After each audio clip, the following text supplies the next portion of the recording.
Salam dostlar, merhaba. Bugün Granny video çekileyim. Neyse. Dostlar, indi bunda online varsa adı nedir? Online oynayarıq. Bir de kosmetik videolarını çəkmirəm dahi. Çünkü oyun donup, telefonumuz donup.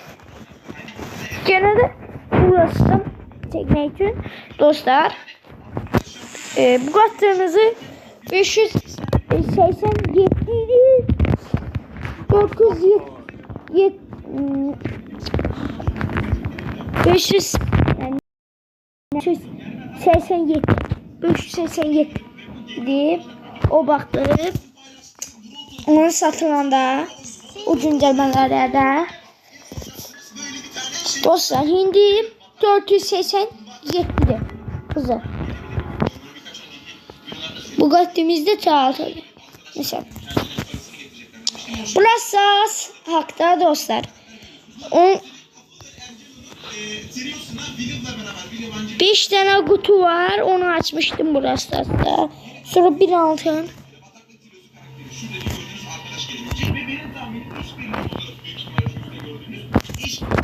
Neyse.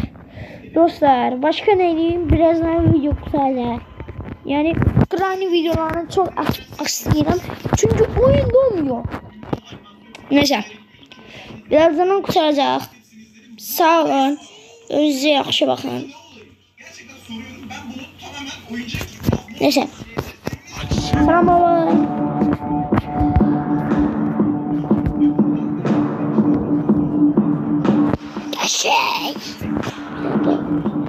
Uy.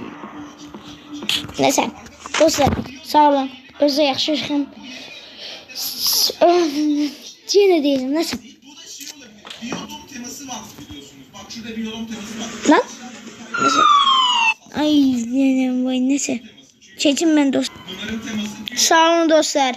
Özü yaşayın. Bye bye.